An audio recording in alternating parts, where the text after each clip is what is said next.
Minsan, hindi mo naman kailangan ng motivation. Ang kailangan mo lang talaga ay paraan para hindi lamunin ng sarili mong isip. Kasi may mga araw na kahit gusto mong maging okay, bigla ka na lang pagod. Tahimik ka, pero ang ingay ng utak mo. Overthinking, anxiety, pressure, self-doubt, paulit-ulit.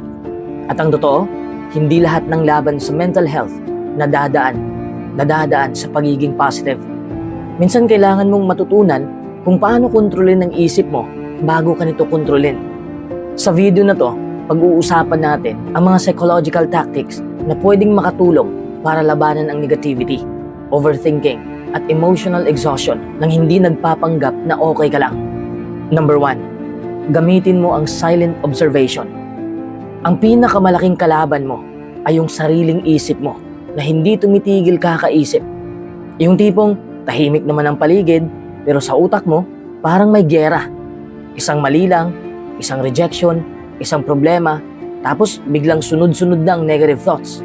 Overthinking, panic, self-doubt, at kadalasan ang automatic reaction mo, lumaban agad emotionally. Nagagalit ka agad, umiiyak agad, nagpapanik agad, o minsan naman tuluyan kang nag-shutdown. Dito pumapasok yung tinatawag na silent observation. Simple lang ang concept nito, pero sobrang powerful. Instead na agad mong patulan yung emosyon mo, tititigan mo siya mentally. Parang magiging observer ka ng sarili mong isip. Hindi ka agad re-react, hindi ka agad magde-decide, hindi mo agad paniniwalaan lahat ng naiisip mo. Silent observation teaches you to pause. Napansin mo ba? Kapag sobrang emotional ka, lumiliit ang mundo mo. Yung maliit na problema, nagmumukhang katapusan na ng lahat. Pero kapag marunong kang umatras mentally at obserbahan mo yung nararamdaman mo, biglang nagkakaroon ka ng space between you and your emotions. At sa maliit na space na yon, doon nagsisimulang bumalik ang kontrol. Parang may dalawang version ng sarili mo. Yung unang version, siya yung takot, siya yung galit, anxious, insecure. Pero yung pangalawang version, siya yung tahimik lang na nakatingin at nagsasabing, okay, ito yung nararamdaman natin ngayon, pero hindi ibig sabihin tama ito. That's power. Kasi maraming tao, alipin ang emotions nila. Kapag galit, sisira agad ng relasyon. Kapag malungkot, susuko agad. Kapag anxious, iiwas agad sa lahat. Pero kapag natutunan mong obserbahan muna ang emosyon bago mo sundin, mas nagiging mentally dangerous ka in a good way. Hindi ka madaling makontrol ng stress, ng takot, o pressure. At ang totoo, hindi naman mawawala agad ang anxiety o negative thoughts. Kahit gaano ka kalakas mentally, may moments pa rin na dudurugin ka ng isip mo. Pero ang kaibahan lang ngayon, hindi ka na agad lulubog kasama ng emotions mo. Nakikita mo na sila habang nangyayari. Silent observation is not weakness. Hindi ito pagiging cold o emotionless. Ito yung skill na marunong kang huminto bago masira ng sarili mong isip ang sarili mong buhay. Kasi minsan, ang healing hindi nagsisimula sa pagsasagot sa lahat ng problema. Minsan nagsisimula lang siya sa simpleng ability na manahimik at obserbahan ang sarili mo nang hindi agad bumibigay. Number 2, i-reframe mo ang negative thoughts. Hindi naman talaga ang problema ang sumisira sa'yo, kundi yung paraan kung paano ito kino-convert ng utak mo. Isang pagkakamali lang, pero sa isip mo, parang wala ka ng kwenta. Isang rejection lang, pero feeling mo, wala namang kakagusto sa'yo. Isang failure lang, pero parang tapos na agad ang future mo. Ganito gumana ang negative thinking. Hindi lang niya binabago ang mood mo, binabago niya kung paano mo nakikita ang sarili mo. At ang mas delikado, kapag paulit-ulit mo itong ginagawa, nagiging automatic siya. Para bang nakaprogram na yung utak mo na laging hanapin ang worst possible meaning sa lahat ng nangyayari. Late lang mag-reply ang tao sa'yo, tapos biglang iisipin mo, siguro ayaw niya sa akin. Napagalitan ka sa trabaho at sasabihin mo agad, bobo talaga ako. Hindi ka napili at iisipin mong, wala talaga akong mararating. Napansin mo? Hindi na observation yan. Identity na yan. Hindi mo lang sinasabing may nangyaring mali. Sinasabi mo nang ikaw mismo ang mali. Diyan pumapasok yung reframing.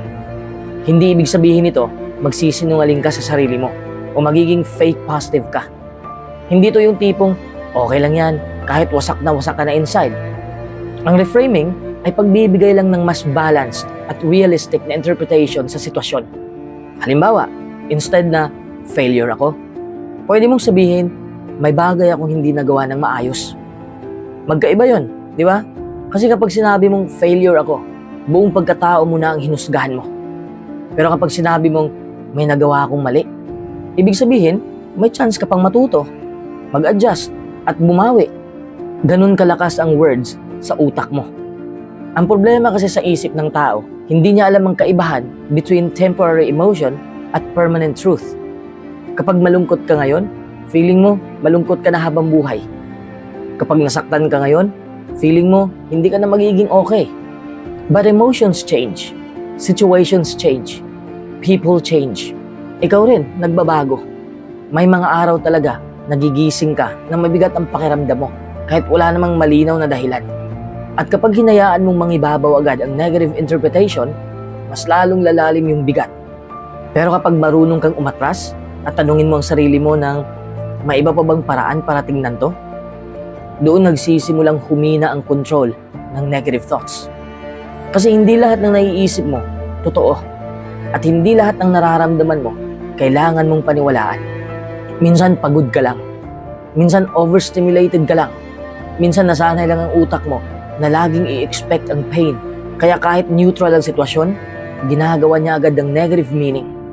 At totoo lang, maraming tao nasisira dahil buong buhay nilang kinakausap ang sarili nila na parang kaaway. Imagine mo kung ibang tao magsalita sa'yo the same way na kausapin mo ang sarili mo. Baka matagal mo na silang iniwasan. Pero dahil sariling isip mo yan, hindi mo napapansin kung gaano ka nakalupit sa sarili mo araw-araw. Reframing is mental self-defense. Hindi nito agad buburahin ang anxiety, trauma o sakit. Pero unti-unti nitong tinatanggal yung lason sa paraan ng pag-iisip mo. At habang ginagawa mo yun araw-araw, mapapansin mo na hindi lahat ng problema parang katapusan ng mundo. Minsan, challenge lang siya. Minsan, lesson lang. Minsan, temporary pain lang na pinapalaki ng utak mo. At doon mo marirealize na hindi mo kailangang kontrolin lahat ng nangyayari sa buhay mo. Pero kaya mong kontrolin kung paano mo ito titingnan. Number 3, gumamit ng controlled isolation. Hindi ka naman talaga mahina. Pagod ka lang sa ingay ng mundo. Pagod ka ng laging available.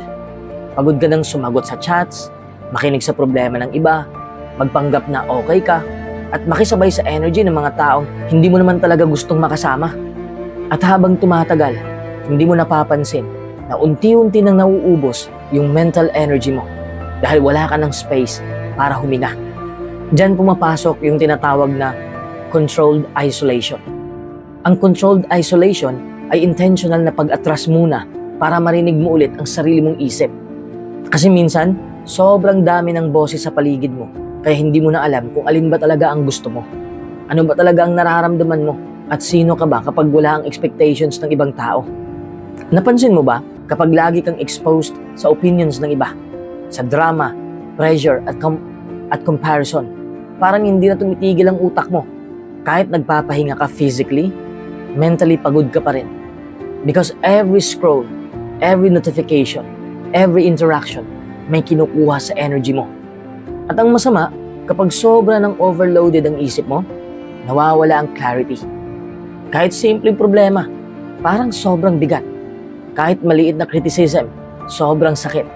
Kahit ilang minuto ka lang mag-isa, hindi ka mapakali. Kaya minsan, kailangan mong umatras. Tahimik lang, walang announcement, walang dramatic exit. Kailangan mo lang bigyan ng pagkakataon ang sarili mo na makahinga ng walang external noise. Controlled isolation is where you detox mentally. Dito mo marirealize kung gaano karaming stress ang hindi naman talaga sa'yo. Minsan dala lang pala ng environment mo. Minsan energy ng ibang tao. Minsan pressure lang ng social media. Kaya feeling mo, nahuhuli ka na sa buhay. Kapag natuto kang manahimik, mas nagiging malinaw ang isip mo. Mas naririnig mo yung sarili mong intuition. Mas naiintindihan mo kung ano talaga ang nagpapabigat sa'yo. At hindi mo kailangang maging available lagi para patunayan na mabuti kang tao.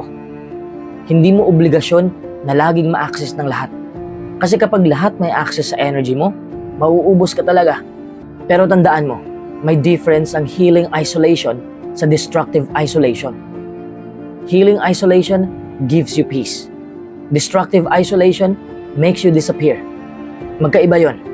Yung controlled isolation, temporary siyang retreat para bumalik kang mas kalmado, mas malinaw mag-isip, at mas emotionally stable.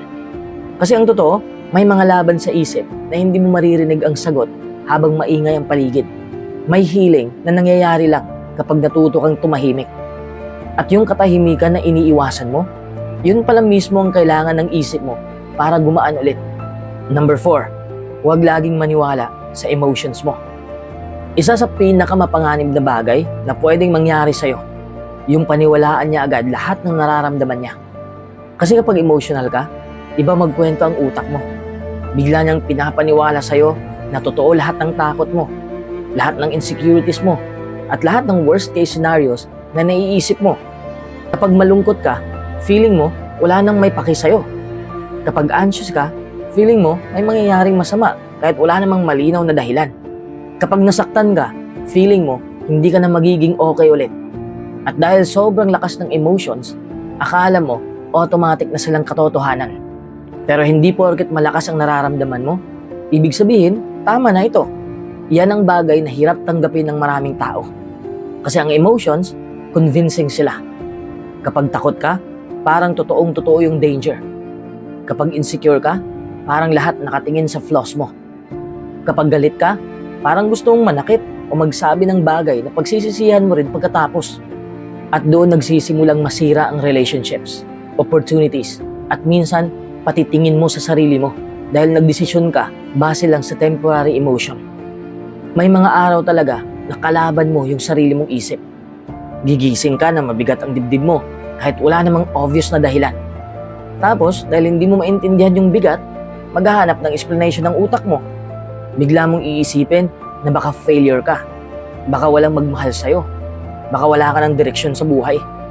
Pero minsan, pagod ka lang pala. Kulang sa tulog, drained, overstimulated, o kaya ilang linggo ng stress ang iniipon ng katawan mo. Hindi lahat ng emotion may message. Minsan chemical reaction lang siya ng katawan at isip mo. Kaya importante na matutunan mong i-separate ang nararamdaman mo sa realidad para hindi ka nila kontrolin. Kapag natutunan mong hindi agad maniwala sa emosyon mo, mas nagiging kalmado ka sa gitna ng kaguluhan. Hindi ka agad nagpapanik. Hindi ka agad sumusuko. Hindi ka agad naninira ng relasyon dahil lang sa galit o takot. Napansin mo ba, maraming desisyon sa buhay ang pinagsisisihan ng tao dahil ginawa nila habang emotional sila. Nag-walkout habang galit, nag-cut off habang nasaktan, sumuko habang hopeless. Tapos kapag kalmado na sila, sa kanila marirealize na iba pala ang reality sa nararamdaman nila that moment. Emotions are real, pero hindi sila laging reliable. Parang ulan lang yan. Hindi dahil umuulan ngayon, ibig sabihin habang buhay ng bagyo. Pero kapag naniwala kang permanent na yung storm, doon ka mawawala ng pag-asa. At ang totoo, mentally strong people ay sila yung marunong humawak ng emosyon nang hindi agad nilulunod ng mga ito. Kasi ang tunay na power ay yung kaya mong manatiling kalmado kahit magulo ang nasa loob ng isip mo. Number 5, iwasan ang emotional dependency. Delikado kapag ang source ng kaligayahan mo nakadepende na lang sa isang tao. Kasi sa umpisa, parang masaya lang. Excited ka kapag kausap mo siya. Gumagaan ang pakiramdam mo kapag nandyan siya. Pakiramdam mo, safe ka kapag may attention siya sa'yo. Pero habang tumatagal, hindi mo napapansin na unti-unti mo nang ibinibigay sa kanya ang control sa emotions mo. Kapag sweet siya, masaya ka. Kapag malamig siya, wasak ka. Kapag mabilis siyang mag-reply, okay ang araw mo. Kapag hindi siya nagparamdam, parang biglang bumibigat ang dibdib mo. At doon nagsisimula ang emotional dependency. Hindi mo na hinahanap yung tao dahil gusto mo lang siyang kasama. Hinahanap mo na siya dahil feeling mo hindi ka okay kapag wala siya. At yun ang nakakapagod. Kasi habang mas dependent ka emotionally, mas nawawala ang peace mo. Nagiging sensitive ka sa bawat pagbabago ng mood nila. Maliit na bagay, inong-overthink mo. Isang scene zone lang, parang gusto mo nang magpanik. Isang malamig na reply lang, feeling mo may mali agad. Ang problema, kapag nakaasa ang emotional stability mo sa ibang tao, Ibig sabihin, hawak nila ang switch ng kaligayahan mo. At kahit hindi nila sinasadya, kaya kanilang sirain emotionally dahil sobrang laki na ng influence nila sa isip mo. Minsan, hindi mo rin napapansin na nawawala na yung sarili mo. Yung dating may sariling hobbies, sariling goals, sariling peace, ngayon umiikot na lang ang mood mo sa kung paano katratuhin ng isang tao. That's dangerous. Kasi walang tao ang dapat maging buong mundo mo dahil tao lang din sila. Magbabago rin sila. Napapagod din. Umaalis din minsan.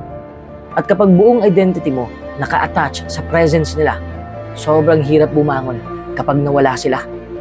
Kaya importante na matutunan mong maging emotionally complete kahit mag-isa ka. Ang ibig sabihin lang nito, hindi mo hahayaang maging dependent ang puso mo sa validation, sa atensyon, o sa presence ng ibang tao. You can love deeply without losing yourself.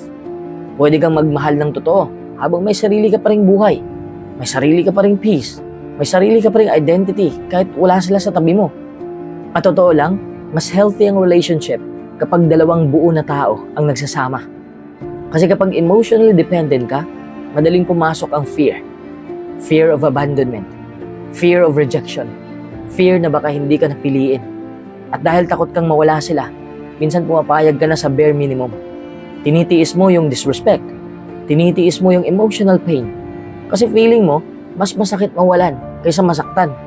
Pero dapat mong maintindihan na hindi mo kailangang ikulong ang sarili mo sa unhealthy attachment para lang maramdaman na mahalaga ka. Ang tunay na emotional strength nanggagaling sa ability na sabihing, mahal kita, pero kaya ko pa rin maging okay kahit wala ka. Dahil natutunan mong hindi itali ang buong worth mo sa isang tao lang. Kasi kapag ang peace mo galing lang sa ibang tao, anytime pwede itong mawala. Pero kapag natutunan mong buuin ang sarili mo emotionally, dala mo yung peace na yon. Dala mo yung peace na yon kahit saan ka mapunta. Number 6, masterin mo ang self-control. Yan ang isa sa pinakamalaking power na pwedeng magkaroon ng isang tao. Kasi kapag hindi mo kayang kontrolin ang sarili mong isip, sarili mong emosyon at impulses, madaling kontrolin ng mundo ang buhay mo. Isang insulto lang, galit ka agad. Isang problema lang, gusto mo nang sumuko. Isang temptation lang, bumibigay ka agad kahit alam mong sisirain ka nito sa huli. At ang masakit, maraming taong natalo ng sarili nilang impulses. Yung galit na hindi nila napigilan. Yung mga salita na binitawan nila habang emotional. Yung desisyong ginawa nila dahil lang sa lungkot, sa takot, o boredom. Doon nagsisimulang masira ang relationships, opportunities, at minsan pati future mo. Kaya napakalaking bagay kapag natutunan mong huminto bago mag-react. Yung kaya mong maramdaman ang galit pero hindi ka agad sasabog. Kaya mong maramdaman ang anxiety pero hindi ka agad magpapanik. Kaya mong matempt pero marunong kang magsabi ng hindi. That's real strength. Kasi madaling magpadala sa emosyon. Madaling sumigaw kapag galit ka. Madaling gumante kapag nasaktan ka. Madaling sumuko kapag pagod ka na. Pero ibang level ng lakas yung kaya mong kontrolin ang sarili mo kahit magulo na ang lahat sa loob mo. At sa totoo lang, self-control, hindi siya built overnight. Para siyang muscle. Habang mas ginagamit mo, mas lumalakas. Sa umpisa, mahirap. Yung utak mo gusto ng instant reaction, instant comfort, instant escape. Kapag stressed ka, gusto mong tumakas. Kapag malungkot ka, gusto mong gumawa ng bagay na pansamantalang magpapagaan ng pakiramdam mo. Kahit alam mong unhealthy. Kapag galit ka, gusto mong manakit gamit ang mga salita. Pero every time na pinipili mong kontrolin ang sarili mo kaysa magpadala sa impulse, unti-unti mong pinapalakas ang isip mo. At minsan, ang self-control, hindi dramatic. Hindi siya laging malaking eksena. Minsan simple lang siya. Yung hindi ka nag-reply habang galit ka. Yung pinili mong matulog muna kaysa mag-overthink buong gabi. Yung tumahimik ka muna instead na magsabi ng bagay na pagsisisihan mo rin. Small moments, pero malaking epekto. Kasi bawat beses na kaya mong kontrolin ang sarili mo, mas tumitibay yung confidence mo sa sarili. Nararamdaman mong hindi ka basta-basta nilalamon ng emotions mo. Hindi ka madaling mamanipulate ng pressure, fear, o temptation. At habang tumatagal, mapapansin mo na mas nagiging kalmado ka dahil hindi ka na alipin ng mga ito. Maraming tao ang akala strong sila dahil aggressive sila o palaban. Pero ang totoong mentally strong, sila yung kayang manatiling composed kahit may dahilan para mawala ng kontrol. Kasi ang tunay na danger, hindi yung taong laging galit. Ang tunay na danger, yung taong kayang kontrolin ang sarili niya kahit sobrang bigat na ng nararamdaman niya. At yung greatest revenge, greatest comeback, at greatest healing, nangyayari lang kapag natuto kang kontrolin ang sarili mo instead na kontrolin ang ibang tao. Number 7, tanggalin mo ang victim mindset. Ang pinakamahirap talagang kalaban ng isang tao ay yung paraan ng pagtingin niya sa sarili niya sa gitna ng sitwasyon na yon. Kapag lagi mong iniisip na wala kang kontrol, na laging may mali sa mundo laban sa'yo, o na lagi kang biktima ng mga nangyayari, unti-unti nitong binabago ang buong mindset mo hanggang sa mawalan ka na ng sense of responsibility sa sarili mong buhay. Ang tinatawag na victim mindset, hindi naman siya biglang nabubuo. Unti-unti siyang lumalakas. Sa umpisa, valid pa nga minsan ang dahilan mo. May nangyaring hindi patas, may taong nanakit sa'yo, may pagkakataong nawala. Totoo lahat yon. Pero ang problema, nagsisimula kapag doon ka na lang tumitigil. Kapag paulit-ulit mong sinasabi sa sarili mo na wala kang magagawa, na ganito ka na lang talaga, na wala nang mababago. Kapag nandun ka na sa ganung mindset, kahit may opportunities na sa harap mo, hindi mo na sila nakikita bilang chance to improve. Nakikita mo na lang sila bilang proof na hindi para sa'yo ang magandang bagay. Kapag may challenge, imbis na subukan, automatic na ang isip mo na magsasabing, hindi ko kaya yan. Kapag may failure, hindi mo na siya tinitingnan bilang lesson, kundi confirmation na mahina ako. At doon nagiging delikado. Kasi habang mas naniniwala kang wala kang kontrol, mas totoo siyang nagiging reality mo. Dahil wala ka nang ginagawa para baguhin ito. Parang self-fulfilling cycle. Hindi ka kumikilos dahil feeling mo wala kang power. At lalong nawawala ang power mo dahil hindi ka kumikilos. Pero ang uncomfortable truth dito, hindi lahat ng nangyayari sa'yo, kasalanan mo. Pero responsibilidad mo pa rin kung paano ka magre-react at kung paano ka mag-move forward. Hindi mo kontrolado ang nangyayari sa'yo noon, pero may kontrol ka sa susunod na gagawin mo. At yun ang madalas nakakalimutan ng taong stuck sa victim mindset. Kapag lagi mong iniisip na biktima ka, nawawala yung sense ng ownership sa buhay mo. Laging may ibang tao, ibang sitwasyon, ibang dahilan kung bakit hindi ka umuusad. At habang tumatagal, mas nagiging comfortable ka sa ideya na wala kang kailangang baguhin sa sarili mo. Kasi wala ka namang choice. Pero may choice ka palagi, kahit hindi siya laging madali. Choice kung mananatili ka sa pain o gagamitin mo ito bilang dahilan para lumakas. Choice kung hahayaan mong sirain ka ng past o gagamitin mo ito para maging wiser ka. Choice kung uulitin mo yung cycle o sisimulan mong baguhin kahit unti-unti. Ang pag-alis sa victim mindset, hindi ibig sabihin hindi mo na acknowledge yung pain mo. Hindi ibig sabihin denial ka na sa sakit o trauma. Ang ibig sabihin lang nito, hindi ka na nakatira doon. Hindi ka na permanently defined ng mga nangyayari sa'yo. Pero kapag natutunan mong tanggapin na kahit may nangyayaring hindi patas, may control ka pa rin sa next step mo. Doon nagsisimula yung tunay na pagbabago. Ang tunay na power ay yung kahit may nangyari sa'yong masama, hindi mo hinahayaan na doon magtapos ang kwento ng buhay mo. Number 8, pag-aralan mo ang triggers mo. Hindi naman talaga biglang sumasabog ang emotions ng tao. May pattern yan. May pinanggagalingan. May mga sitwasyon, tao, lugar, o kahit simpleng words lang na unti-unting nagpapasiklab ng reaksyon mo hanggang sa hindi mo na siya makontrol. At ang problema, kapag hindi mo kilala ang triggers mo, parang lagi kang naka-blindfold sa sarili mong buhay. Hindi mo alam kung bakit bigla kang naiirita, bakit bigla kang nalulungkot, bakit bigla kang nag-overthink, o bakit bigla kang nagiging defensive kahit maliit lang naman ang nangyari. Ang triggers ay ito yung mga specific na bagay na nag-a-activate ng old emotions, insecurities, memories, o fears mo. Minsan may mga taong kapag kausap mo, bigla kang na-stress. May mga lugar na pag napupunta ka, bigla kang bumabalik sa dating sakit. May mga salita na kahit casual lang sa iba, pero sa'yo sobrang bigat ng impact. Halimbawa, may nagsabi lang ng, okay lang yan. Pero sa isip mo, parang invalidated ka agad. O may hindi nag-reply, tapos biglang nag-overthink ka na baka iniwan ka na. Sa surface level, maliit lang siya. pero deep inside, may natouch siyang old wound. Dito pumapasok yung power ng self-awareness. Kasi kapag hindi mo alam ang triggers mo, paulit-ulit kang mabibiktima ng parehong emotional cycle. Same reaction, same pain, same confusion. Parang replay lang ng parehong eksena sa ibang araw. Pero kapag sinimulan mong mag-aralan ang sarili mo, unti-unti mong nakikita yung pattern. And once makita mo yung pattern, doon ka nagkakaroon ng power. Kasi hindi mo na tinatanggap lang yung emotion as random feeling. Tinitingnan mo na siya as signal. Parang alarm system ng isip mo. Hindi siya laging tama, pero may sinasabi siya tungkol sa kung ano ang kailangan mong intindihin. At ang malaking change dito, hindi mo na agad pinapatakbo ang buhay mo based on reaction. Instead, may space ka na para mag-isip, triggered ba ako ngayon? O may real problem ba talaga na kailangan kong harapin? That small pause changes everything. Kasi kapag aware ka sa triggers mo, mas nagiging kalmado ka. Hindi ka na madaling ma-manipulate ng emotions mo. Hindi ka na agad sumasabog sa galit o nalulunod sa anxiety. Natututo kang huminto, mag-observe at intindihin muna kung ano ba talaga ang nangyayari sa loob mo. At habang mas kilala mo ang sarili mong triggers, mas nagiging malaya ka dahil hindi ka na basta-bastang kinukontrol ng mga bagay na hindi mo pa naiintindihan dati.